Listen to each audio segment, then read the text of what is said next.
नमस्कार विद्यार्थ्यांनो, पीके फिजिक्समध्ये तुमचं स्वागत आहे. मी डी.एस. गुप्ते.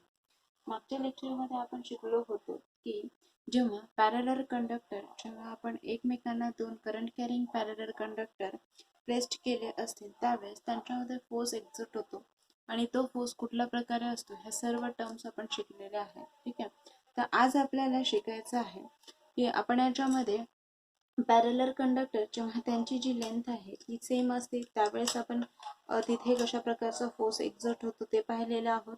त्यानंतर ज्यावेळेस पॅरलर कंडक्टर्स जे आहेत त्यांच्यामध्ये फ्लो होणारा जो करंट आहे तो सेम डायरेक्शन असतो त्यावेळेस कशा प्रकारे करंट फ्लो होतो ते पाहिलेलं आहे.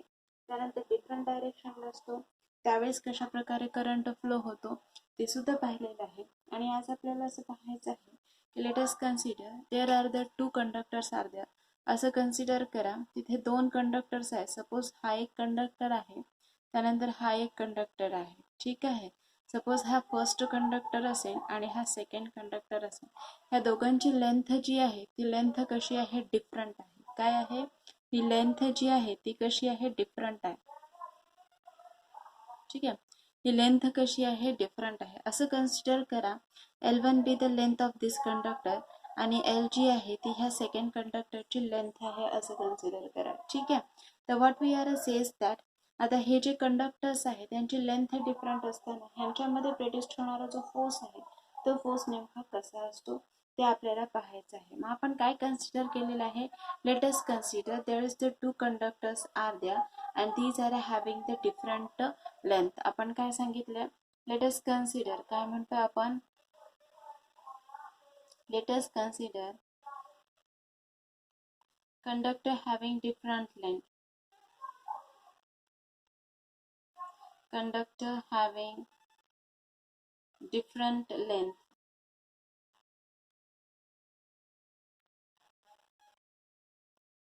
ठीक आहे, असं कन्सिडर करा. I1 काय आहे, current flowing through the first conductor consider करा. I1 असं कन्सिडर करा, current through the short conductor.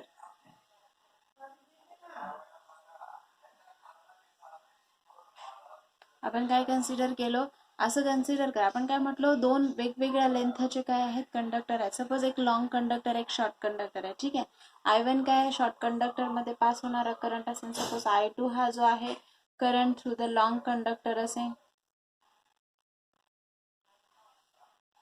कसा असेल, current through the long conductor असेल. ठीक आहे, त्यानंतर असं कन्सिडर करा L जो आहे this is the length of the short conductor consider करा. This is the length of the short conductor. ठीक आहे, आणि त्यानंतर कॅपिटल L जो आहे this is the length of the long conductor consider करा.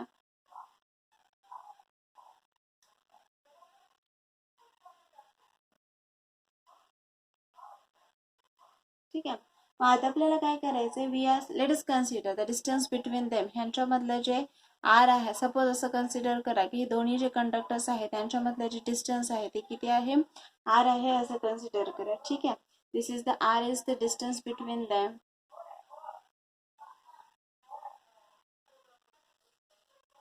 बिटवीन देम या दोघांमधलं काय आहे, लेंथ आहे. ठीक आहे, मग त्यावेळेस याच्यामध्ये ऑब्विसली हे काय आहेत, करंट कॅरिंग कंडक्टर आहेत. करंट कॅरिंग कंडक्टर आहेत याचा अर्थ काय, let us consider there is a current is produced here.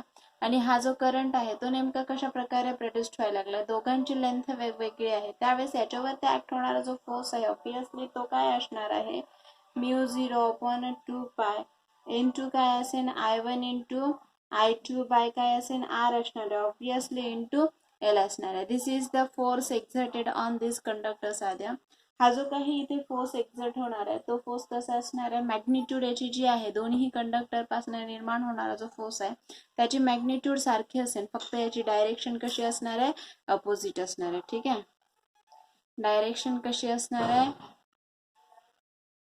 Opposite असणार आहे. ठीक आहे, म्हणजेच जसं आपण पाहिलेलं होतं की दोन पॅरलर कंडक्टर एकमेकांना पॅरलर ठेवलेले असतील त्यावेळेस त्याच्यावरती फोर्स जो एक्झर्ट होणार, सपोज करंट जो आहे तो सेम डायरेक्शनने असेल तेव्हा फोर्स ऑफ अट्रॅक्शन असतात, जर सपोज करंट डिफरंट डायरेक्शन असेल त्यावेळेस फोर्स ऑफ रिपल्शन असतात. ठीक आहे, आणि इथे आपण काय कन्सिडर केलो, हा जो काही फोर्स इथे एक्झर्ट व्हायला लागलेला आहे तो फोर्स कसा असणार आहे, तो फोर्स मॅग्निट्यूड सेम असेल आणि त्याची डायरेक्शन कशी असेल, डिफरंट असेल. ठीक आहे, तर अशा प्रकारे आपण काय केलेलं आहे, दोन डिफरंट लेंथवाले कंडक्टर घेतले आणि त्यांच्यामध्ये जो काही फोर्स आहे तो फोर्स कशा प्रकारे एक्झर्ट होतो ते आपण पाहिलेलं आहे. ठीक आहे, तर this is about the force which is the exerted on the conductor which having the length is different. At that time the whatever there is the force exerted on this is, we can say that the magnitude this is the same but direction of these forces are the opposite to each other.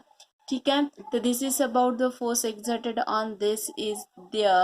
त्यानंतर आपण तर पाहिलेलं आहे की बाबा कशा प्रकारे conductor वरती काय होतो, एक्झर्ट होतो फोर्स वेगवेगळ्या लेंथ असतील तेव्हा. मग आता आपल्याला काय करायचंय, ही जी काही कंडक्टरचा फोर्स मिळालेला आहे त्यावरनं we know that what we know that that is the ampere current flying through the conductor. है ना, दोन पॅरलर कंडक्टर्स आहेत आणि त्या दोन पॅरलर कंडक्टर मध्ये फोर्स एक्झर्ट होतो आणि हा जो फोर्स आहे तो कशामुळे, because of the magnetic field and the electric current is there. है ना, तर हा जो काही फोर्स इथे एक्झर्ट होत आहे, आता हा फोर्स यावरनच आपण काय करणार आहे, एम्पियर ची डेफिनेशन फाइंड आउट करणार आहेत की बाबा whatever that is the definition of this ampere is there and how it is the finding by using the parallel conductors to each other.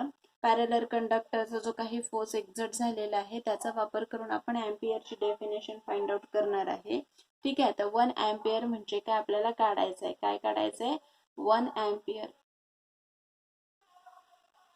ठीक आहे, आपल्याला काय करायचं आहे, 1 एम्पियर फाइंड आउट करायचं आहे.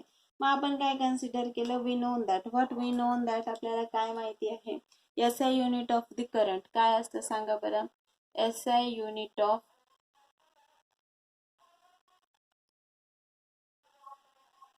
काय असतं, ऑब्विसली एम्पियर असतं. असतं का, असतं, है ना. आणि we know that what we know that this is the defined, this 1 ampere, the ampere is defined in terms of the force exerted on the conductor or the we can say that parallel conductors which are placed in the uniform magnetic field. ठीक है, we know that what we know that the force exerted on these conductors are there. है ना, आपल्याला काय माहिती आहे, force जो काही कंडक्टर्स आहेत पॅरलर प्लेस्ड केलेले आहेत त्यांच्यावरती जो एक्झर्ट होणारा फोर्स आहे तो काय असतो, μ0/2 पाय इंटू काय असतं, I1 इंटू I2 आणि डिस्टन्स बिटवीन देम असतात असं कन्सिडर करा. ठीक आहे, मग लेटेस्ट कन्सिडर आपण काय करूया, इफ आपल्याला काय करायचं, इफ काय करायचं आहे, μ0 म्हणजे काय, ऑब्विसली μ0 ची व्हॅल्यू किती असती, 4 पाय इंटू 10⁻⁻⁷. ठीक आहे, मग आपण काय करूया, इथे I1 हा करंट आहे, I2 सुद्धा current flowing through the second conductor, हे दोन्हीही 1 एम्पियर आहे असं कन्सिडर करूया. ठीक आहे, आणि आर जे आहे त्याचं जे डिस्टन्स आहे ते सपोज असं 1 मीटर आहे असं कन्सिडर करूया. हे सगळ्या व्हॅल्यूज आपण याच्यात पुटअप करूया. तर आपल्याला काय मिळतं पहा, फोर्स इज इक्वल टू काय मिळतं, μ0 ची value 4 pi into 10⁻⁷ divided by काय आहे, 2 पाय, है ना, इंटू हा काय आहे तुमचा I1 I2 म्हणजे 1 आहे, 1 इंटू 1 अपॉन काय घेतलो आपण, 1 इंटू 1 अपॉन 1 घेतलो, इज इक्वल टू 4 पाय, पाय पाय कॅन्सल झालं, 2 2 जा 4 आलं, म्हणजे रिमेनिंग काय राहिलं, 2 इंटू 10⁻⁷ राहिलं. है ना, this is the force per unit length आपल्याला मिळालेला आहे. ठीक आहे, मग यावरनं आपण काय सांगू शकतो, 1 एम्पियर, 1 एम्पियर म्हणजे आपण काय म्हणू शकतो, when the two conductors are parallel to each other, at that time the 1 ampere of the current is flowing to each conductor, then there is the force is produced in between them, this is equal to 2 into 10⁻⁷ newton per metre. है ना, हा जो काही force आहे इतका force काय होतो तिथे निर्माण होत असतो. त्यावेळेस तो जो काही करंट आहे किंवा 1 त्यावेळेस तिथे काय म्हणू शकतो आपण, this is the 1 ampere current is द्या. दॅट्स मीन्स व्हॉट, पहा 1 एम्पियर म्हणजे आपण काय सांगितलं, 1 एम्पियर म्हणजे आपण काय म्हटलं, ह्याला आपण कसं डिफाईन केलेलं आहे, इट इज डिफाइंड ॲज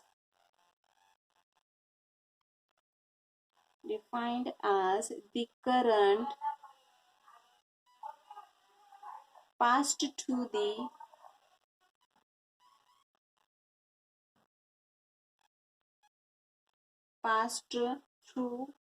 किंवा through each of parallel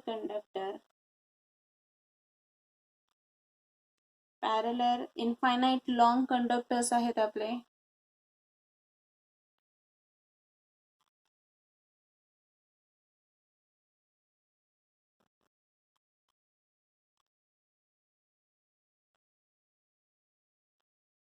conductors placed कसे ठेवलेले आहेत, obviously placed in the free space at a distance,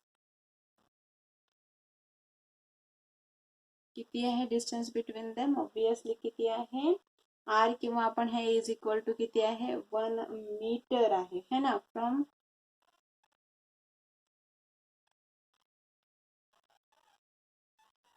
then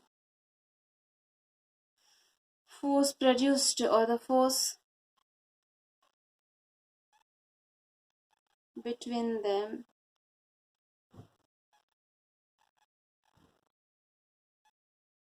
किती आहे, ऑब्वियसली किती आहे 2 × 10⁻⁷ न्यूटन पर मीटर. ठीक आहे. त्यावेळेस तिथे असलेला जो करंट आहे तो करंट किती असतो, 1 एम्पियर इतका असतो. ठीक आहे. तर अशा प्रकारे आपण काय करू शकतो, जे पॅरलल कंडक्टर्स जेव्हा आपण एखाद्या फ्री स्पेस मध्ये ठेवलेले असतील त्यावेळेस तिथे काय झालेला आहे, जो करंट जनरेट झालेला आहे तो 1 एम्पियर असतो. तो आपण त्यावरनं काय करू शकतो, फाइंड आउट करू शकतो. We have to find out the whatever that is the current is produced द्या, आणि त्यावरनं आपण तिथलचा करंट फाइंड आउट करतो. आणि तसंच करंट म्हणून आपण तिथे काय करू शकतो, we have to find out the whatever that is the force is exerted on these conductors are there. अशा प्रकारे आपण 1 एम्पियर देखील आपण by using this parallel plate conductors जे आहेत किंवा पॅरलर कंडक्टर्स आहेत त्यांचा यूज करून 1 एम्पियर सुद्धा आपण काय करू शकतो, डिफाइन करू शकतो. ठीक आहे. तर this is the definition of the 1 ampere is द्या, and we can derive or the find out whatever there is the 1 ampere is there in this way. अशा प्रकारे आपण हे फाइंड आउट करू शकत असतो. ठीक आहे. तर this is about the 1 ampere. पहा, जशा प्रकारे आपण पॅरलर प्लेट्स आहेत आणि त्या पॅरलर कंडक्टर्स इनफायनाइट कंडक्टर्स आहेत आणि त्याच्यावरती एक्झर्ट होणारा जो फोर्स आहे तो फाइंड आउट केलेला आहे आपण. ठीक आहे. आणि त्यावरनच आपण 1 एम्पियरची सुद्धा काय केलेली आहे, डेफिनेशन कॅल्क्युलेट केली आहे. Now we are studied about if the two charges are placed parallel in the spaces at that time the whatever that is the force exerted on this charges. आपण काय केलं, दोन moving charges आहेत आणि त्या moving charges जे आहेत which are moving with the velocity. But let us consider what we says that is we have to find out the force between the two parallel moving charges. दोन parallel moving charges आहेत आणि त्या moving charges वरती act होणारा जो force आहे तो force नेमका किती असतो ते आपण कॅल्क्युलेट करणार आहे. ठीक आहे. मग आपण काय कन्सिडर करणार आहे, let's consider what we are considered as, let's आपल्याला काय फाइंड आउट करायचं आहे, फोर्स बिटवीन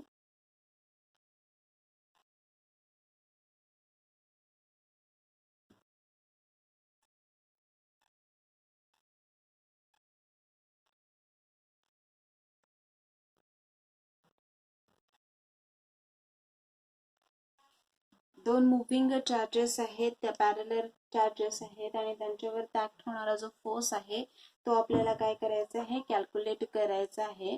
तर here we are find out the whatever that is the force exerted on this moving charges are there.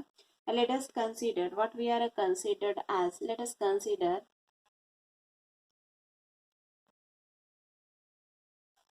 आपण काय consider करायला लागलेलो आहोत, let us consider there is the moving charges are there. What we are considered as, let us consider there are the two charges. This is let us we are says that a q1 and another is the q2. These are the two charges which are moving with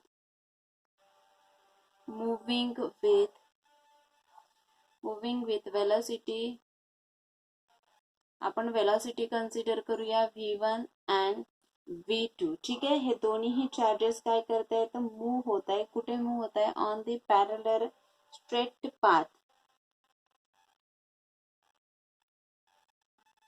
parallel straight path. ठीक आहे, straight path वरती which are the separated by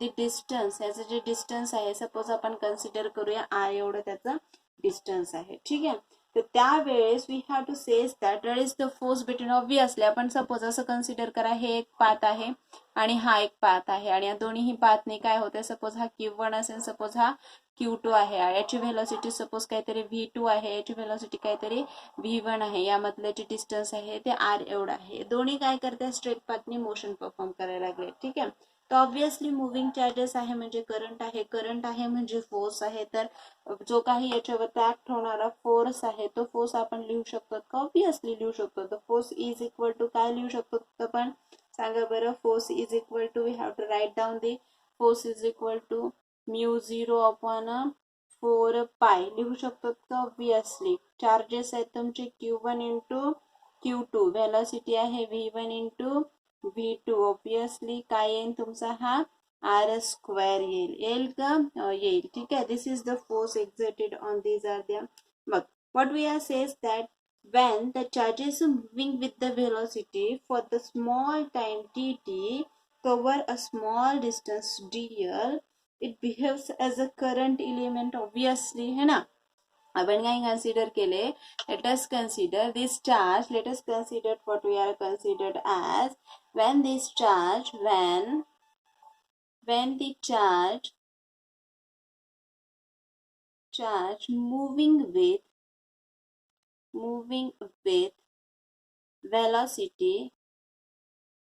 velocity काय consider केलो, v. ठीक आहे, for a small interval,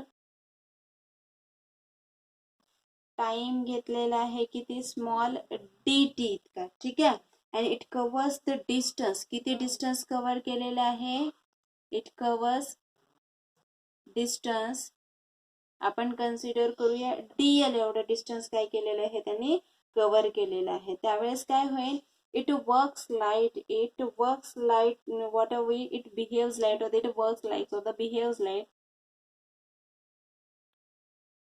कशासारखं काम करेन, current element,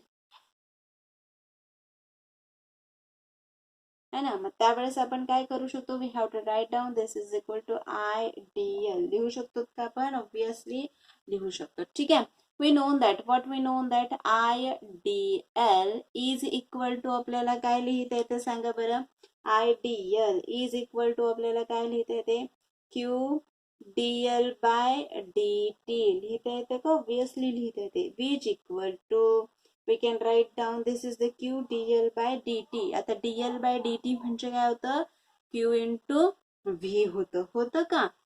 आता हे आपण जनरल फॉर्म्युला काढलेला आहे. ठीक आहे, मग आता यावरनच आपण काय सांगू शकतो, इफ द I1 आणि I2 हे काय आहे, दोन्ही मध्ये पास होणारा करंट आहे. ऑब्विसली आपण काय म्हटलेलं आहे, I1 and the I2 these are the current flowing through these two charges, है ना, दोन्ही हे चार्जेस आहेत. म्हणजे काय, I1 आणि I2 हे काय आहेत, corresponding currents to the Q1 and the Q2, है ना. This is I1 for the Q1 आणि I2 for the Q2, corresponding current आहे. त्यामुळे आपल्याला लिहिता येईल का असं equation, suppose this is, we can say that IDL1 is equal to, असं लिहिता येईल का, Q1 इंटू V1, ऑब्विसली लिहिता येतं.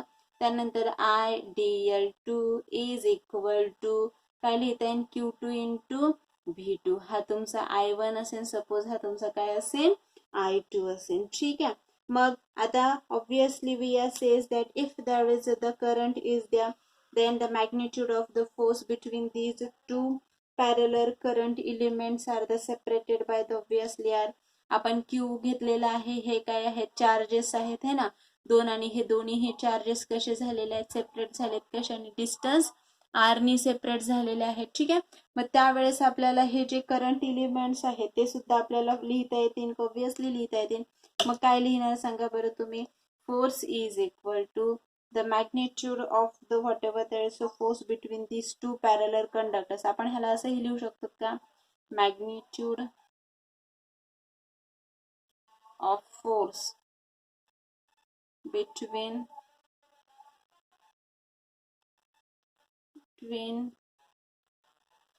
these two parallel current elements.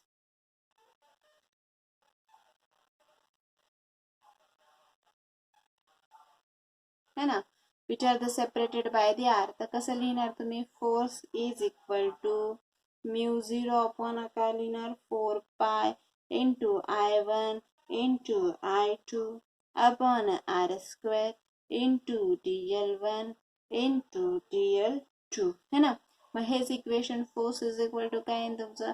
Mu 0 upon 4 pi upon काय ते हे आर स्क्वेअर I1 DL1 येईल आणि त्याच्यानंतर I2 DL2 येईल. त्याच इक्वेशनला तुम्हाला कसं लिहिता येतं? Force is equal to mu 0 upon 4 pi into काय येईल सांगा बरं? हा IDL म्हणजे काय झाला तुमचा? हा Q1 आणि दुसरा काय झाला? V1. आणि हा IDL2 म्हणजे काय झालं तुमचा? Q2. काय येतं सांगा बरं?